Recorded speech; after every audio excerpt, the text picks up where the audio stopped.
Ladies and gentlemen, it is time for our run of Blue Fire presented by Techstrobe. Take it away, my friend.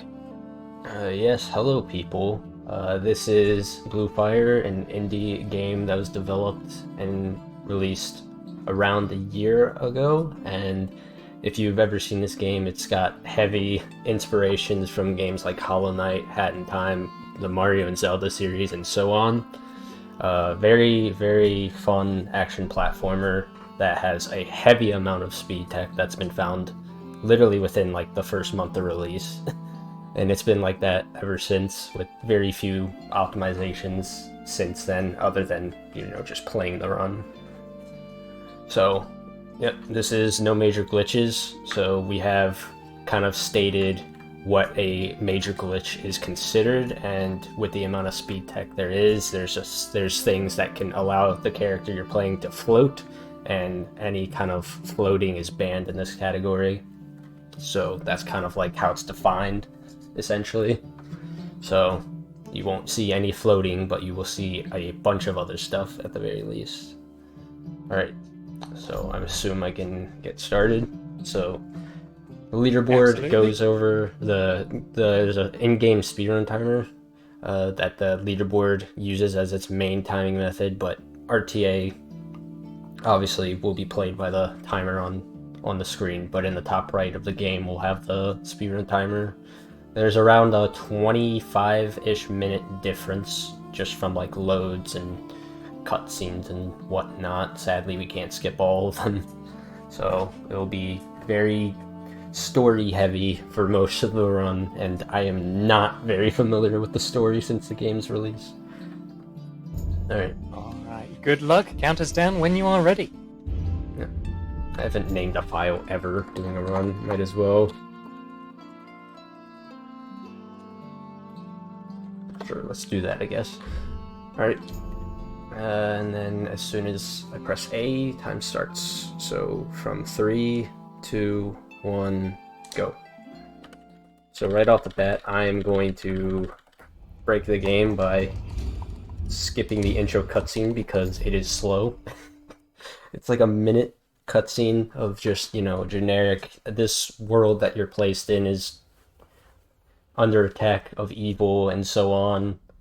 And then kind of like Avatar style, we spawn in and we're like test subjects from what I remember from the story.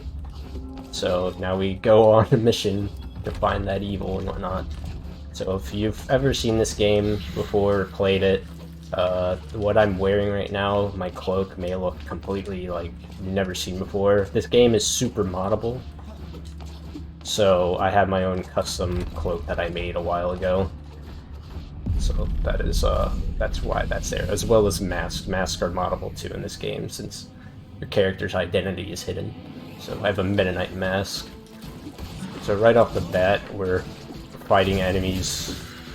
We have to unlock a chest here. And I'm going to do a tech that allows me to open chests and be able to move at the same time. Then you'll see a bunch of save and quits throughout the run. But yeah, there's a lot of little speed strats that goes into this. So I'll mention them whenever they happen.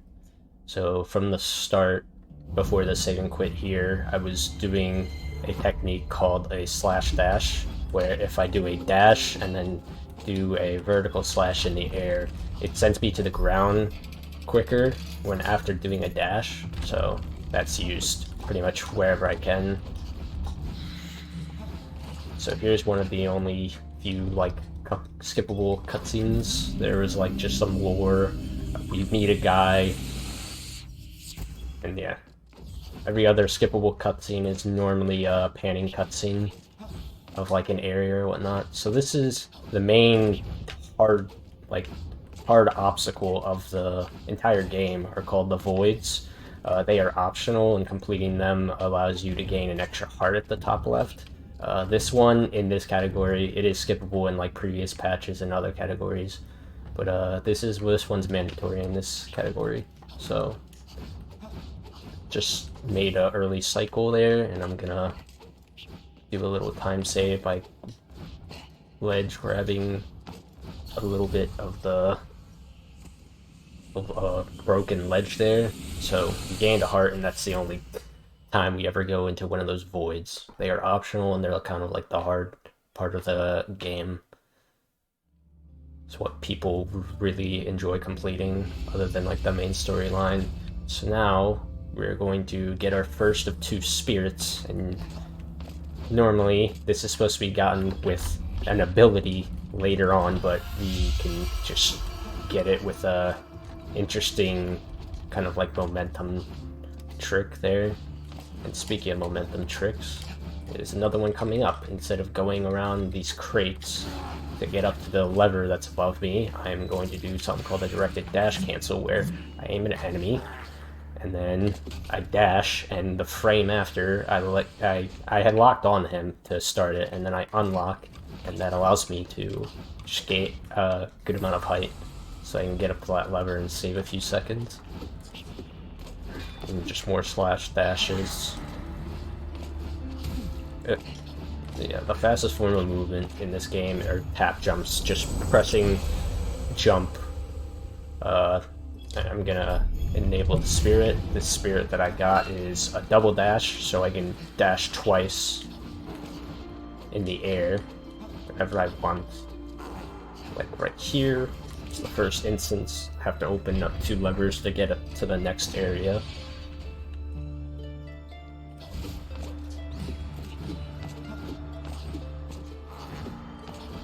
And then lock on to this enemy to just get up the stairs quicker, because going upstairs is such a pain.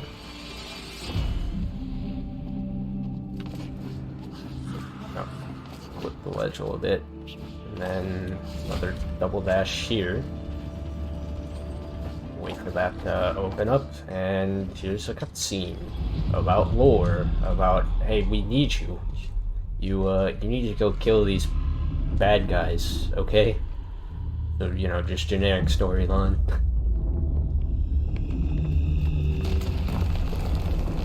But, so that spirit, there's another one that we get relatively early on in the next area, actually. I haven't really seen too much of Hollow Knight, but I think they were completely inspired by Hollow Knight. I don't know if they're called something different in Hollow Knight, but that's kind of where they got the idea. Just kind of enhancements, really. So sadly, I can't skip the cutscene. Most cutscenes aren't skippable, so we have to mash our way through. And then we enter the next area. And that was the first area where we spawn in as the final test subject to take on this evil. And now we have the arcane tunnels. Very interesting looking one. Now I'm gonna do another little skip. I'm gonna skip NPC's text boxes by going over this fencing and avoiding having the NPC to open the fencing, like 10 seconds maybe. And then here, save in a checkpoint. We'll use that later on. And then another case of the pause. And then quickly enabling those swords, because we're going to use them. Get a few swords throughout the run. Swords are the main primary weapon of choice, and they're spread throughout the whole land in order to kill things, you know. So there's our second spirit of 2. And now another quick directed dash cancel if I can get it. And I didn't take time with it. That one's a very finicky one. Oh. I wasn't sure when that stopped, because I don't really have many problems with that. Okay. And now the NPC that we just skipped, we'll meet him right now, because he loves elevators, and the elevator's broken, and he really wants to fix it, but we're gonna say no, because we need to leave this place now, and normally you'd have to get money, which in the in-game currency is called ore, in order for him to repair it, but you can just pay him back later for twice the amount, which we never do, so we just robbed him, pretty much. Now we're in a section that connects the tunnels to the next area, and this is the only time that I'm gonna go off path because we're about to obtain our second ability. The first one was Shield, which is used at times, especially for bosses. I'm gonna come across this gap with a triple combo, and then hope for good RNG for this guy that we lock on. And nope, of course not. Have to keep trying until it works. I need this. We call these green guys. We need them in a good spot in order to do this. There's a backup, but come on, man.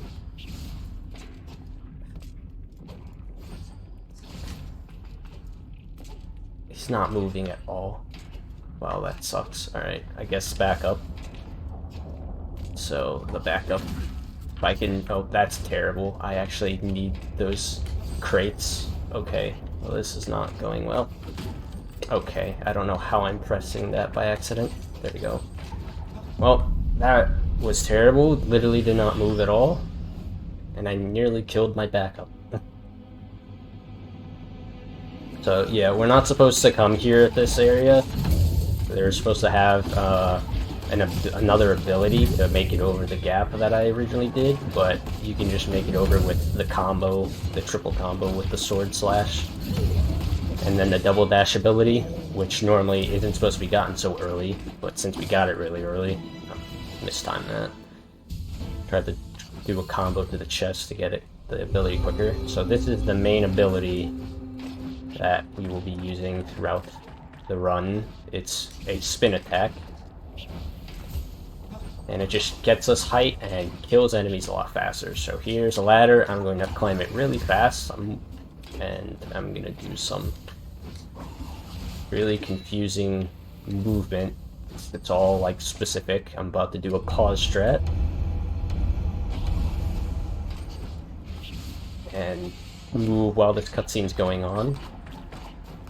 So it's really hard to explain when like everything's happening at once. Spin to climb the gap of that door quicker, then another cutscene of this area, and then make it over to this next save point and save, because we will save and quit and also equip our second spirit now. Alright, so I will do another climbing of this ladder very quickly, and then I will do another lever pause thing so that I can move while the cutscene goes on and enter the area. Okay, so it's a lot in a short period of time. The beginning is quite a lot. So while this goes on, I guess I can explain. When I entered that first sewer area after Arcane Tunnels, after getting the spin ability, the ladders, what I did to climb it really fast, which is unintentional, is a spin input and an interact to get onto the ladder at the same time, and that just climbs me really far up. So there's two ways that I do that you can climb ladders like that. In a specific section, both ways will be used a lot. So until then, it would just be with spin for now. So now we're in one of the temples, which obviously you could see is very Zelda inspired. Now we have to get to the bottom of this temple. I'm gonna do little damage there so that I can move in the cutscene. So damaging yourself allows you to move in cutscenes like that. Do another spin. Then another pause lever to be able to unlock this door earlier than intentional.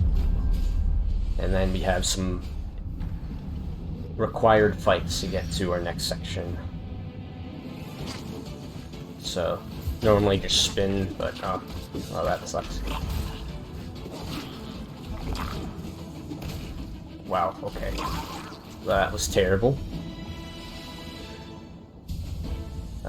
Spin is a very good like overall ability with the movement options it gives, and attacking it just does a little more damage. to most enemies.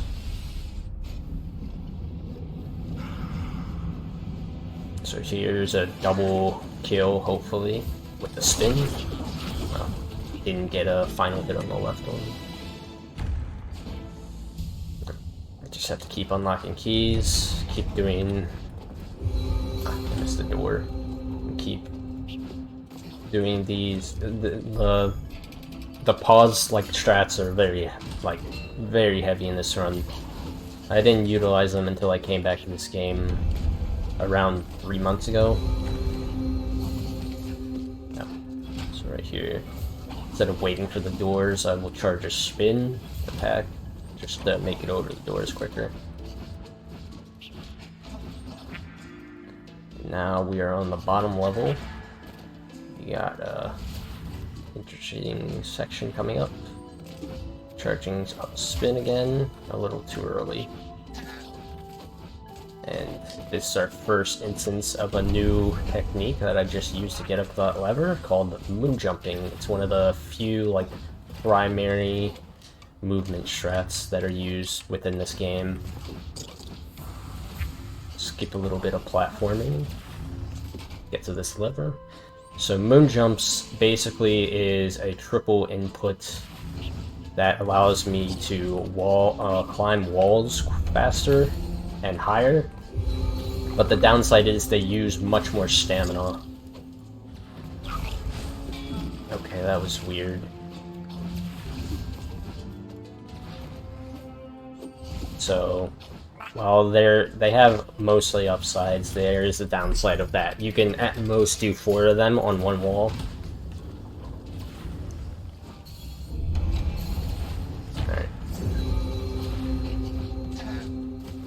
Now we go into our first little mini-boss. But yeah, moon jumps is the primary, most like universally known technique, I'd say, other than a few things from like older patches. But there's much more that can go into wall jumping. Other than there's the floating tech strats that I was talking about that aren't used in this category, that are banned. There's ways to float off of the walls, so it goes very deep. So here's a mini boss. I'm just jumping over these beams and using the spin attack. And then he will spawn little minions if I can actually hit them. They're very finicky.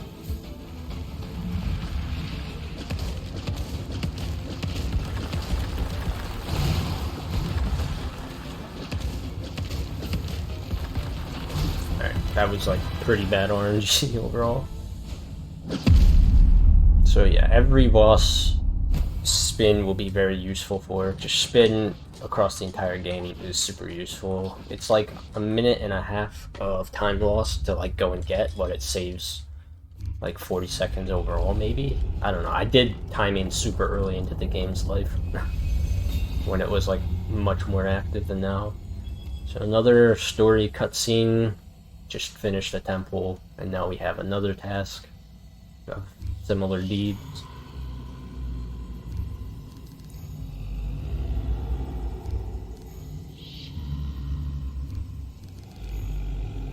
So now we have another temple to go into.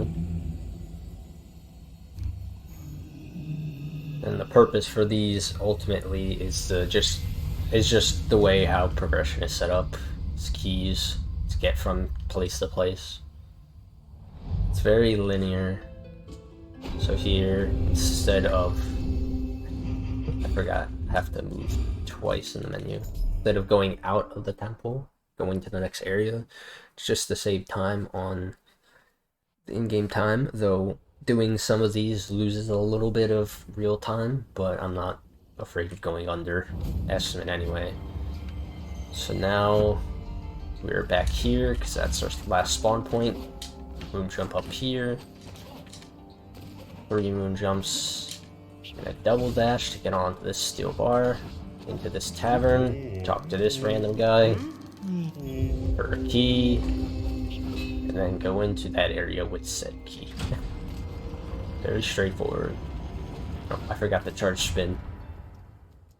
Just whenever I want to make it over something while I'm waiting, it's just always charge spin. So now we are in the graveyard / abandoned path. We will be back here in another time, but for now we're just gonna go over here into our next temple, the right.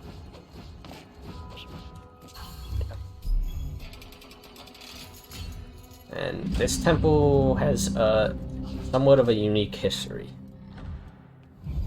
We're going to be skipping a large portion of it, and it's not a skip that... I mean, it is technically a skip that the people of the game originally found, but I guess you can sort of call it intentional, because it's been known, I think, just even before the game came out, when the demo was out, when it was me and like 3 other people really playing the game, which it was only just a demo at that time. I tried to do a frame perfect. There we go. So if I press B while I activate that pad, I can repossess the statue and move a little closer.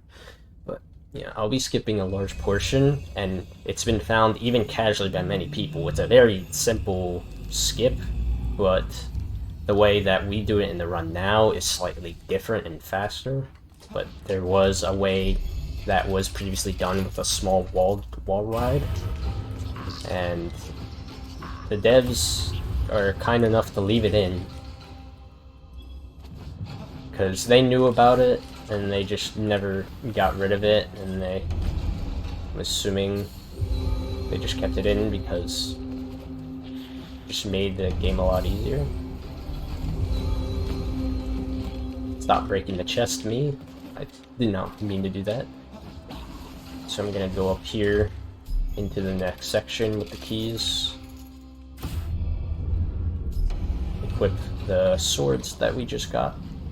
So you can see on the top right of the swords UIs that they have more damage, so we just keep gaining more damage from the swords we gain.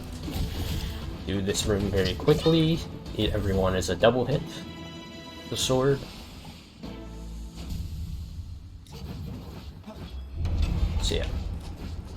So yeah, normally there's like 3 other like trial kind of esque stuff, and like a movement room. This is the only chest that you can move without having to pause for some reason. But to the left of this area, you can just take a wall ride. But since then, we've optimized it to just come up all the way here to make it to the top of the entire temple. And even though that probably was originally unintentional, the devs kept it in anyway, and I'm sure they knew about it anyway. They kept it in. And take another key to unlock this door, and now we go into our second mini-boss. So normally, if we had ruling that we couldn't do skips, or like skip what I just... like what I did looked normal, but there's like 3 other rooms that we would normally have to do. Probably like this saves like probably like 2-3 minutes. Alright, so this guy sucks. His RNG is very stupid and I hate it. So I could literally hit him into his second phase right now, or that could happen. And that can happen another 3 times if he pleases. I absolutely hate this boss. Alright, there we go. So I hit him into his second phase. And then just more enemies.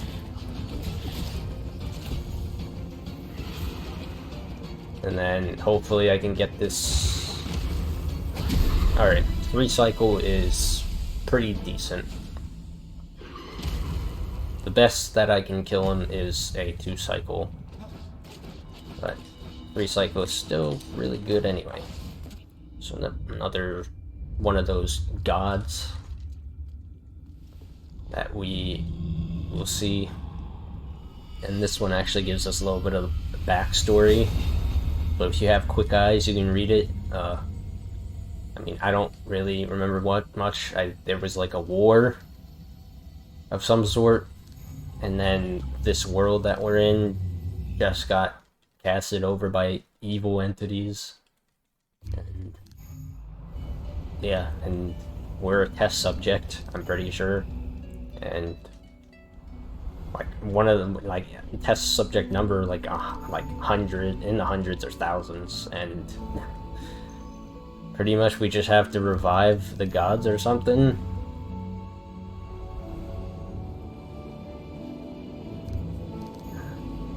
In order to gain access,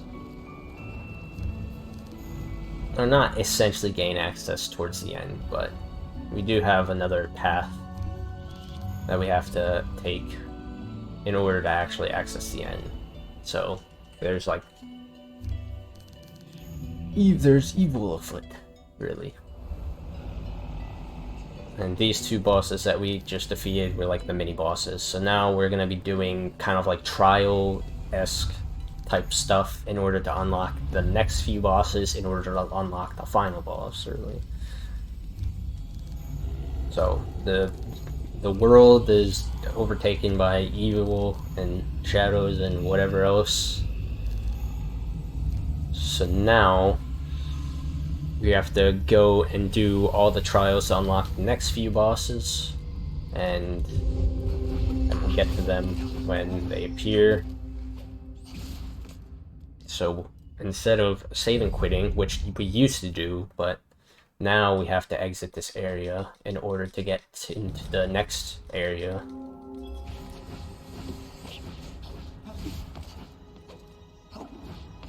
So now we're going into another temple, but it's not really kind of like a quest like the previous two. But it's kind of where everything resides in the end game, really. So in order to go here, instead of doing the intended way, I'm just going to do more moon jumps with the spin, and here's the other way of doing a fast ladder from a wall climb, just pressing jump and the interact button at the same time. There'll be a section very shortly where I will use that and the spin version, like, simultaneously.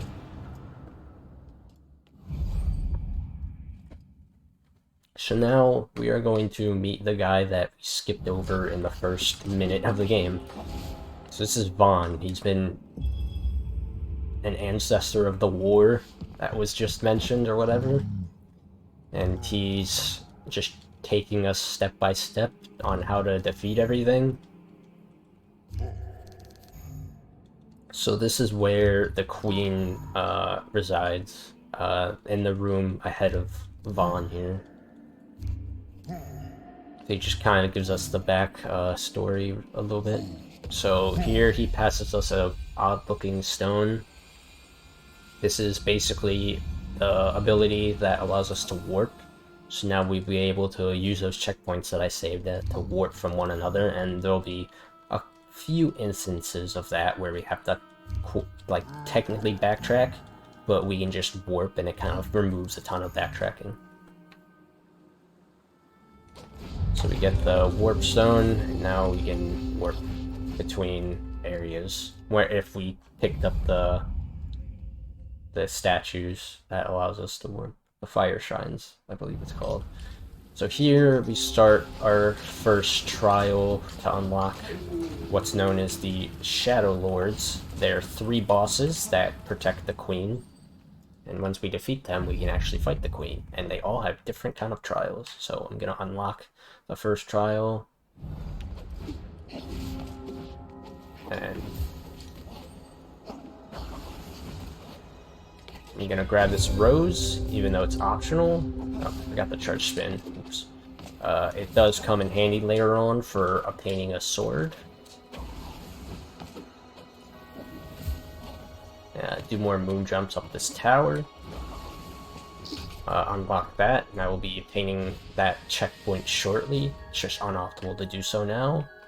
I will juke this ice enemy so that I have enough time to get up here to moon jump without being interfered with, because he's a real pain, to be honest. More moon jumps up to the top, and there we go. So normally there's like a little spiraling pathway inside and surrounding the tower to get up here, but just use the moon jump technique to get up. So moon jump is just extremely beneficial to the run, the game as a whole. So now we're gonna unlock the first trial. This weird orb-looking thing. It will spawn a bunch of small orbs called souls. So it's like the souls of the dead from the war or something, I'm assuming. And there's 4 of these things that we have to do in 4 different areas in order to unlock the boss that sits behind me in the area behind me.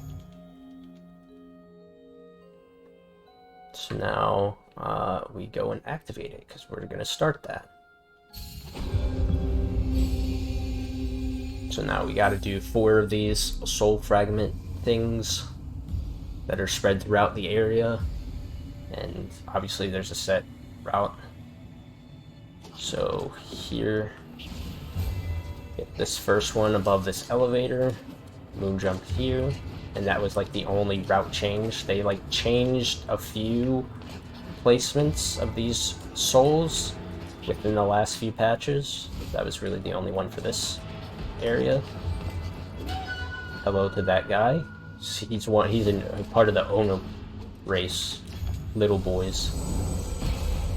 Just hit him. He's a flute player. It's like a lot to explain in like 2 seconds, so I'm sorry. We'll see more of them soon. There's more of his kind. I just always like to hit him while doing this because it makes the funny flute noise. The devs have sense of humor, yes. Sense of humor. How dare they? Alright. Just more movement to get up top everywhere. And then also here's another one of those voids that we just avoid because we don't need to do voids since they're optional.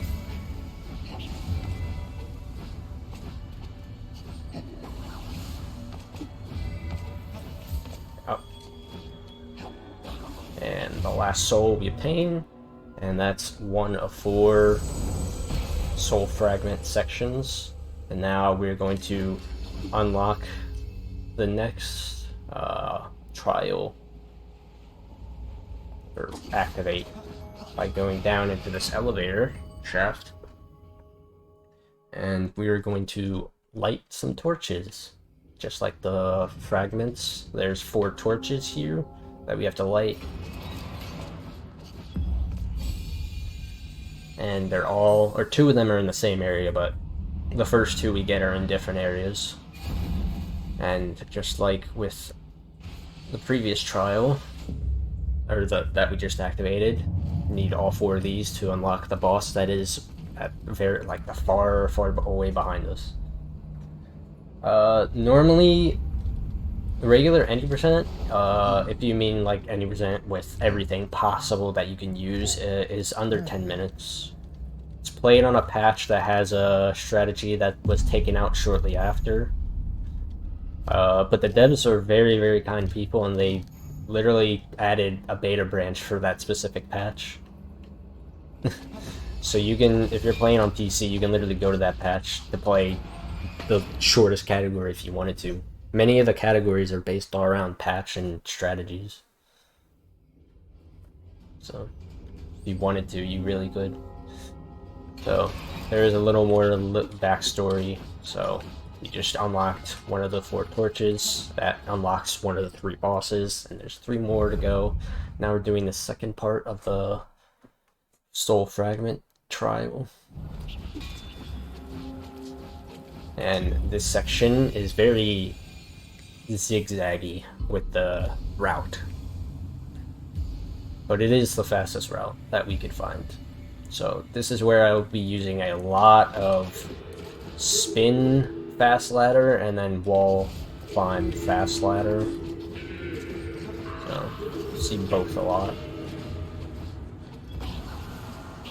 So there's the spin and then the wall climb.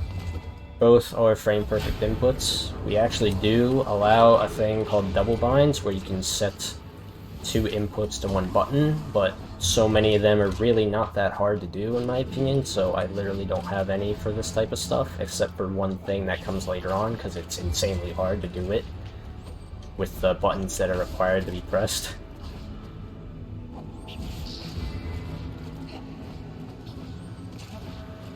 So these are all like frame perfect inputs essentially, with 2 buttons. So you go from side to side, back into the middle. Oh, that sucks.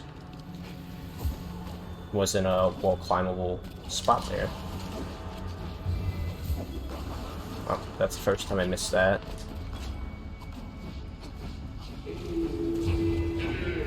Avoid all the enemies we can. Charge another spin while I get over here. And the last few, and then I don't really want to take fall damage, so I always dash there. Doing a dash gets rid of the fall damage. Alright, and now we are on to our next section that we go to. And we have to go backwards, go into this elevator to get to it.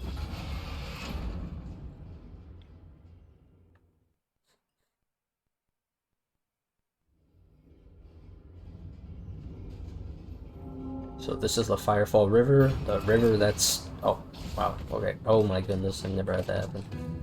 River that is made of fire. So, this place has some of the most annoying enemies in the entire game that really annoys literally everyone that plays this game. It's these fire centipedes that come out, but just by going quick enough and going towards their spawning position, we can literally just avoid them. So before going into our third soul fragment, I'm going to do a little thing with another pause lever thing and take a death to be able to spawn back up here quickly and go into this area for our second torch.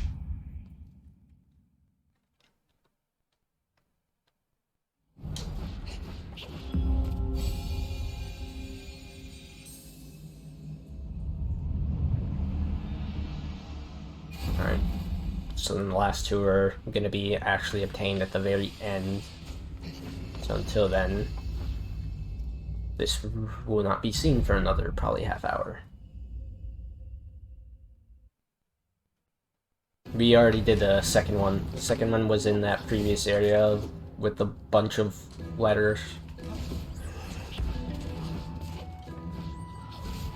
Unless you're saying that as if it's like confusing to follow. I mean, this game goes by very quick. The story is super linear. So now this is the third soul fragment of 4. You have to do in this fire area. Another flute Ono guy. Oh, what am I doing?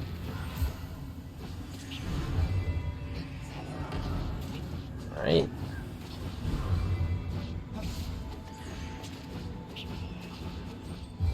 No, I'm the second I unlocked the torch because there's different trials for the different bosses we have to fight. So before I activated this third soul fragment trial, I unlocked the second torch for another boss. I accidentally used my double dash, so I had to use spin there to save it. So this guy sucks when you're collecting these. Want to try to avoid him. I didn't climb onto the ledge.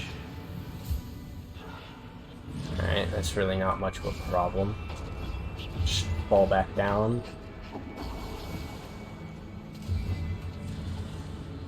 I'm going to avoid using my double jump there, because I wanted to use it here. Whatever, I guess. Oh. Okay, I've never done that before. I missed one.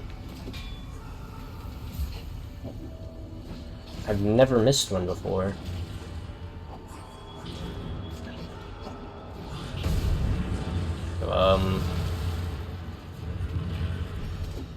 What did I miss? I've literally never missed one of these before.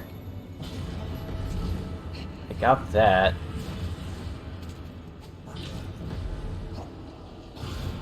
Okay, I've literally never missed one in a run before.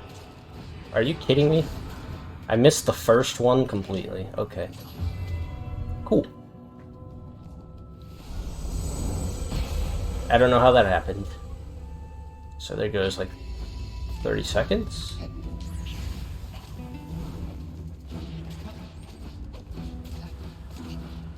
Alright. So now we're going into another temple that is technically our third trial for another boss. So it's another whole area to unlock one of the 3 Shadow Lord bosses. Little fast ladder to climb up to that pad.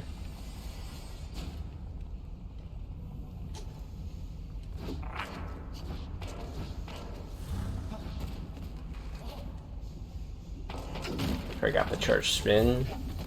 And then in order to get up here, you can just do some platforming up there or just moon jump like that. Just avoid everything. Moon jumping avoids everything. It's very nice to have. Now we are in the steam house. Activate a cutscene for this person that's right here. Hello person, I'm here to help you with your task because I have to apparently.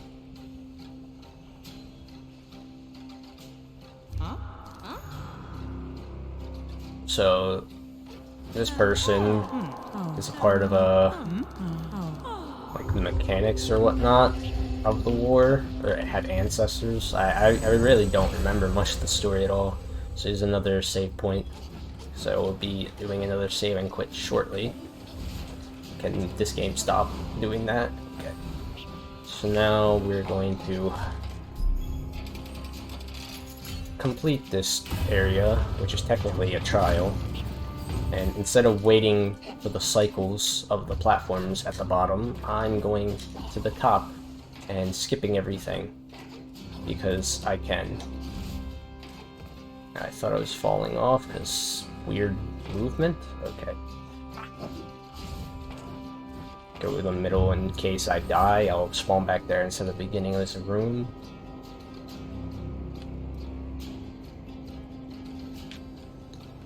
And then leave that platform early.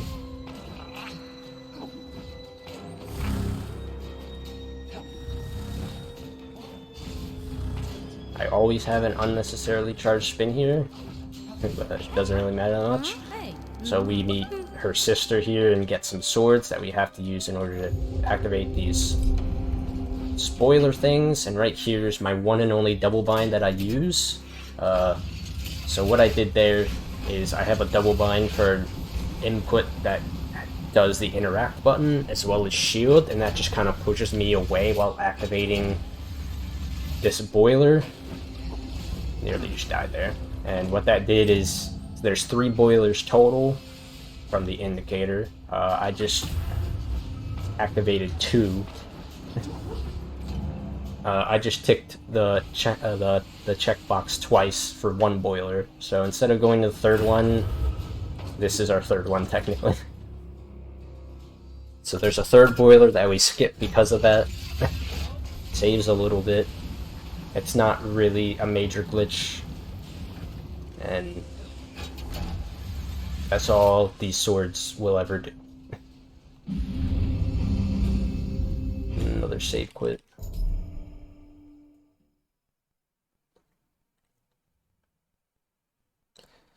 So, technically, didn't complete the task, but we did with a minor glitch.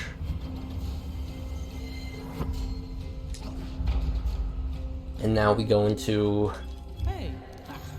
another area to get a key to get to our first Shadow Lord.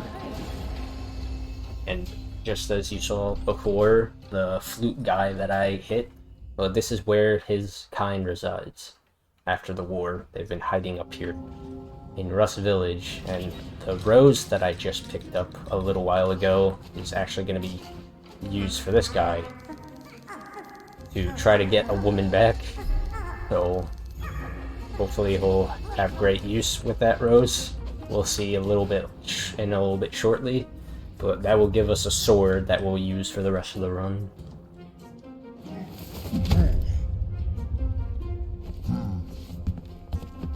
So Vaughn's back. He's telling us a little bit more about what's going on. We unlock a key to get to our first boss, one of the first 3 of the Shadow Lords.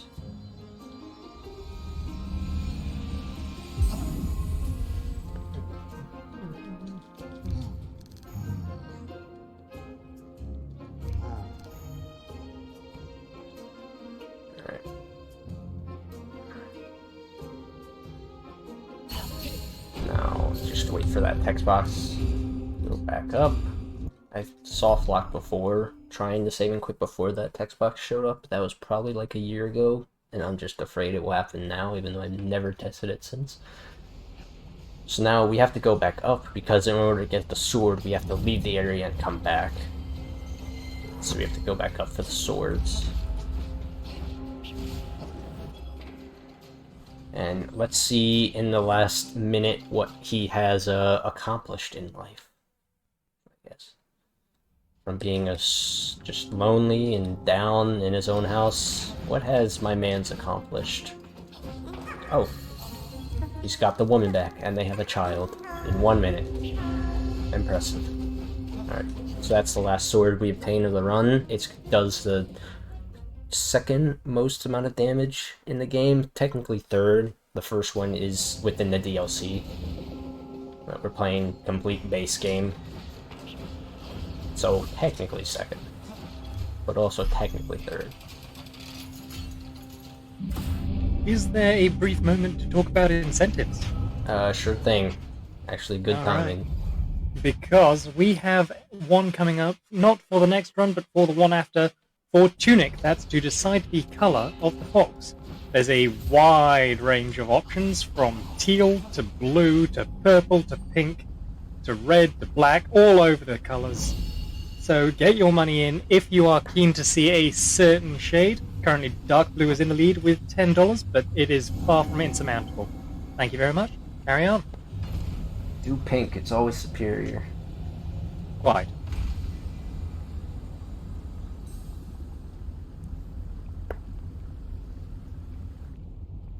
Alright, so this is our first of 3 what they call Shadow Lords. They're pretty much just the bosses of the game that protect the queen. And this is the fire boss, technically. He has a little bit of fire attacks, but it's not too complicated. Sirion. Of the 3, he's the one that could be the most problematic. So here, I just do a lock camera and then just go from platform to platform in order to avoid his slashes, and attack him and get into his next phase. So each of the 3 Shadow Lords have a one of them does, but they have some slightly complicated 1 cycles, each of them to a specific phase, actually all different phases. With Sirion, his third phase has a 1 cycle that is somewhat difficult to hit. So every hit just has to count, really. Otherwise, he will go back into another attacking phase that wastes a lot of time. So right here, I am going to dash against the blades. It's just a lot easier when landing to avoid the bombs that he's throwing down, and then the slashes that he's about to do. And then after the third one, hopefully that is good enough. Okay, barely. If I just miss 1 attack, or just kind of like take my time getting to him after that slash, he'll go into another attack phase. So it's not too crazy timing, but you can easily miss it.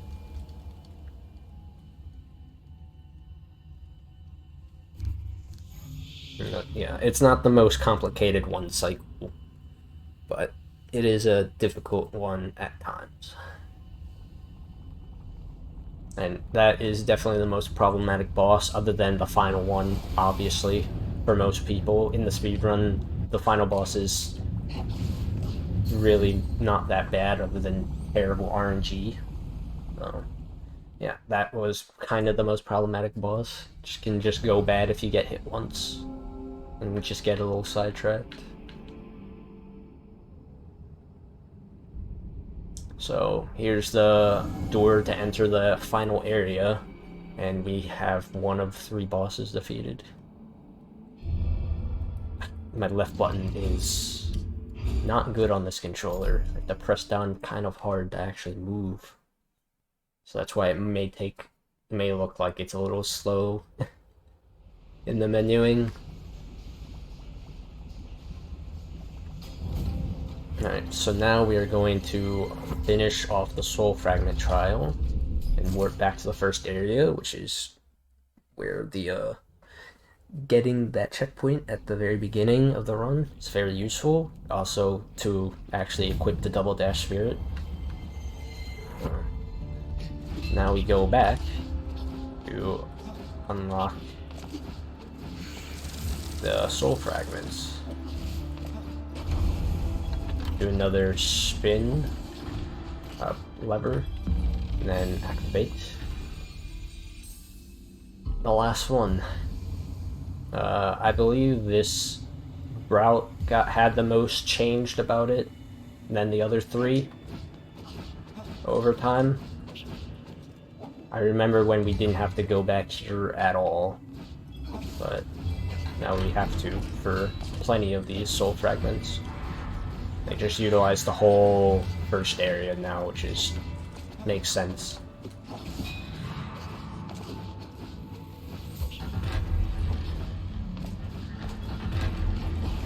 Just do a little spin there to get over the door faster.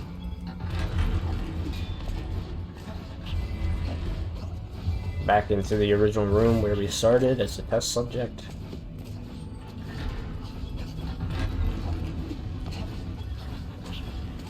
A little bit of bad movement.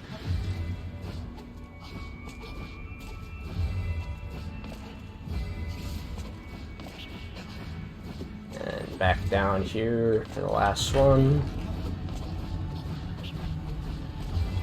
Close the chest just because. Funny. Alright, and now we have unlocked the area for the next boss.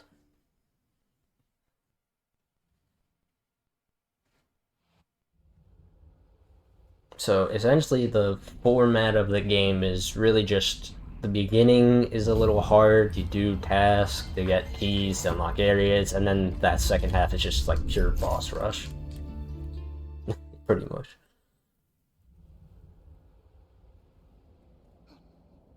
I remember how problematic this the boss rush portion of this game was when the game came out. It's really hard to actually get runs going, or get runs finished. We actually used a bunch of other voids to unlock more hearts. Another quick fast ladder. We used a bunch of other voids to gather more hearts just to even complete a run within like the first few weeks of the game, but since then it's just, with strats, the bosses aren't really that hard. If you get sidetracked once, you're mostly fine, but normally if you get sidetracked twice, you normally die, which is not very good.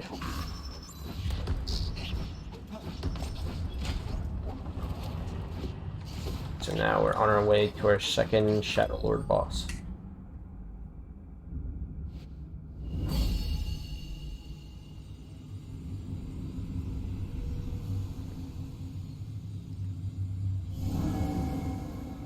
So, just like how this area looked and the one we were just in, very kind of like whimsical and kind of icy and whatnot. So now, obviously, we're gonna have an ice boss. And her problematic one cycle is in her first phase. It's not really that bad, but if I miss 2 hits, it's not gonna work. I think I can afford to miss 1 hit, and there's one specific attack when I do one of the triple attack combos that can very easily miss. So charge spin, lock on so that I can avoid her drills. This is the era. And now I kind of want to manipulate her to the middle, because the closer she is to the middle, she'll move into the next phase. Oh, there we go. Alright, I missed one attack, but like I said, missing one is fine. Missing two would just cause her to do her drill again.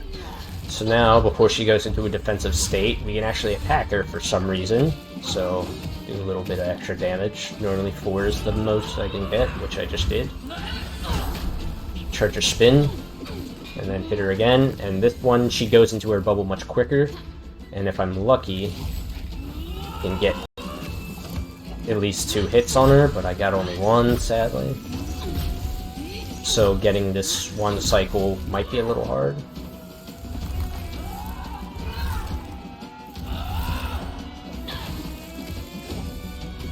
Okay, that was very wonky. I was very low to the ground. It's not really that much problematic, because you just kill her in 5 seconds later anyway.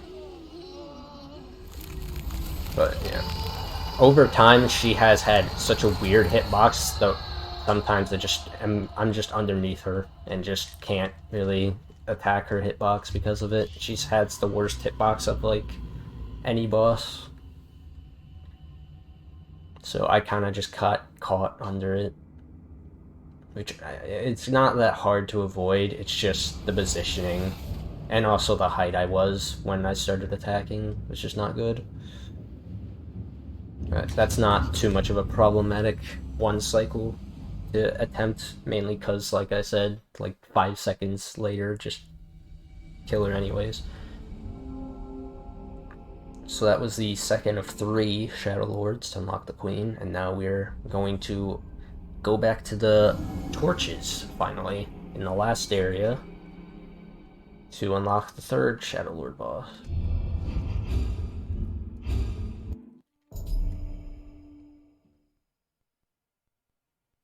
Pretty much.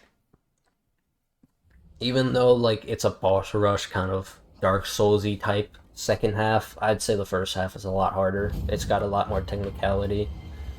And the bosses over time have been pretty dumbed down, to be honest.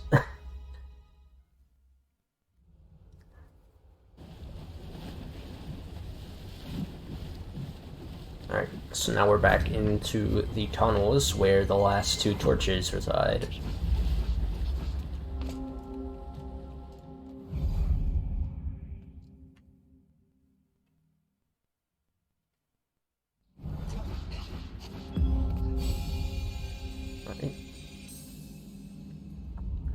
Last little bit, this, and then another, and then our 3rd boss, and then the Queen, which the Queen I just hate only because of just pure RNG and how bad it can be. It can be very bad, like in the record, or it can be good, like my attempt yesterday that nearly beat the record with a bad run. Yeah. So now have to unlock. Okay. Interesting. Where am I? I don't know what that was. Why did I not grab the ledge? Alright, charge spin there just to get a frame 1 hit on the lever here. Have to unlock this part in order to get to the next torch.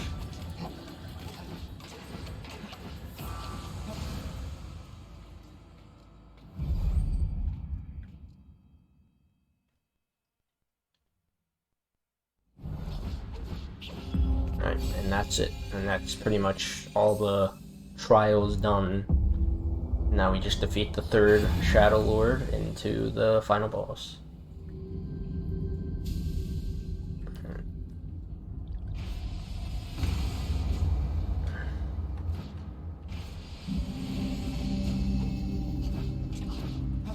Alright, now we're going to moon jump past the top of the door and do the most extreme case of slash dashing in the game with these large stairs. Alright, there we go. Now just 2 bosses. movement and stuff is kind of over. If you complete the game and you're still interested, there's a DLC that's free, that's within the game after being completed, that you can find with more backstory and whatnot. And then there's also a separate game where, if you saw the void that I did, there's a whole game that where you can just custom make your own voids and play against other people's voids and like set record times and whatnot, like a Super Mario Maker kind of style thing. It's super like well made. Alright, so this boss, instead of having a finicky first and third phase for a 1 cycle, his second phase is really bad. But that was really good RNG. Normally he has 2 different attacks on the first phase. It could be the smoke there, or he can shoot shards at me, which are more problematic. So this is the most finicky 1 cycle in the game. It's just damage base, and it can just happen randomly. Not there. It just makes no sense to me, and it just loses a lot of time. But I just shield his light beam laser attack, and then just dashing in with the spin. Now we can just sit on here and wait, unless he, okay, lucky, and then he does 3 of those, then go attack him, and that's it. 100% the easiest boss in the game. I just hate how that 1 cycle in his second phase is absolutely just no clue how it works. I've gotten it decent amount of times, I just still don't understand it. It's like you get an extra like 2 hits for no reason in order to get it.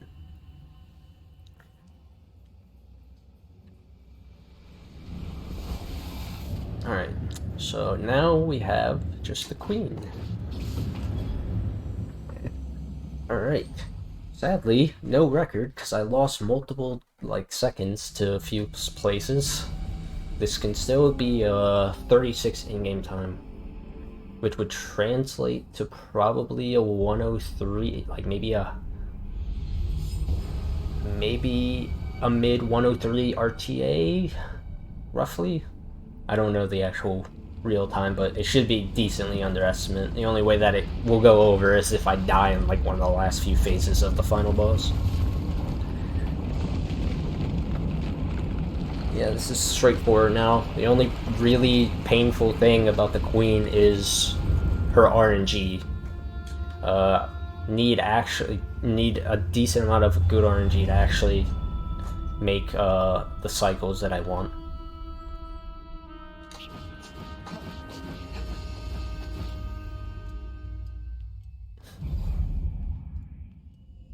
Alright, everyone say bye-bye to record, which is just passed.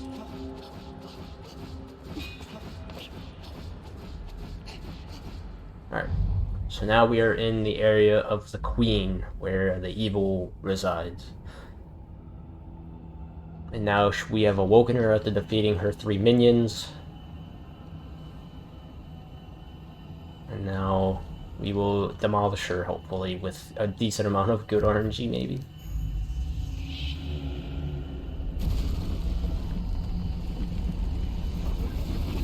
So her attacks are, I guess, technically problematic, but they're just very easily avoidable if you know what to do. So she's not even in the run the hardest boss, I'd say. I definitely would say Styrion. If you just mistime your multitasking of platform landing and bomb dodging and whatnot, it can go wrong. This can go wrong as well, just not as badly. And you also have a good amount of area to recover with healing as well. So here she goes into defensive mode and starts spewing out these laser beams that we can just jump over. 3 is the least amount there that we could get, so this is already off to a good start. She has 2 kind of like attacks or defensive modes here when we attack her. That was a good RNG, as we call it. If she had bad RNG, she would just fall down like she was crying. And in order to make a good cycle throughout the rest of the fight, we needed at least 1 of the 3 here. So that's bad RNG. The good RNG we're allowed to get, we're able to get 2 extra hits on her. So now she shoots these light beams at us that we just have to time well and dodge. They were actually way long ago. They were actually nearly impossible to dodge on higher FPS. So luckily they fixed that. So there we go. We got her to her 3rd phase in 3 attacks, really, which is what we want. So now she will spawn as 4 different entities and with an audio cue. Wow, good RNG. Wow, that is great RNG. So the way to tell which one she is, she has like a very loud audio cue and she also has 4 arms. So here, if she's far away, just shield that and she'll spawn here, and if she spawns here, that'd be nice. And time. Sorry, that was a little abrupt. That was like a pretty decent queen fight. Very nice, well done indeed. So, 36 minutes, not that bad. I would have liked to have a 35, but kind of very dumb mishaps, especially with one of the soul fragments, and also that green guy to get to the spin ability was just not fair. But decent enough. I'm assuming that's like a 103. Yeah, yes, 103. Indeed, I expect. 103. 30, pretty good. So still underestimate. Alright, so that was Fantastic. that was Blue Fire. This is the first time I've done this game in a marathon. And it's actually probably the first marathon run of it, unless you count GDQ hotfix. But yeah, it has been a long way since back then, even though it's really only been me and a few other runners, because it's an indie game. Indie games are just naturally not that popular, obviously, but it's got a heavy amount of speed threats and movement and attacks that I wish a lot more people would get into. It's a very well-made speed game. Indeed, it looked very entertaining. Thank you very much. Is there anyone you'd like to shout out? I guess, I think Roby Studios, the devs that made this game that were in here earlier, I think they might still be in here. They made a very wonderful game, very well received, and I think they're currently making their next game, because this is their first game of their first creation since coming together as a studio. So they're on to making their second game, and they're still doing their little updates with this game, as well as the Void Maker portion of this as well. So yep, they're good people, and hopefully anyone like look at this game, just get it. It's a really good game, play it. And if you are interested in the movement and whatnot, the speedrun, there's a speedrun document that has a lot of strats and routes and whatnot that shows off what the game has to offer, found within the official Discord. So I guess Alright, very good. So, where can people find you? Pretty much the tag everywhere. It's the same thing. Mostly Nintendo and indie, mostly kind of Mario stuff, but I do a decent amount of indie. I'm probably gonna just go back to doing Mario. This is kind of just like a one-time thing for now. But yeah, if you enjoy Mario stuff, that's kind of like what I've been doing lately. Brilliant news. Alright, thank you very much, Tech. We will be back in just a few moments with another game, which will be Outlast 2, run by Sharknet. Don't go anywhere.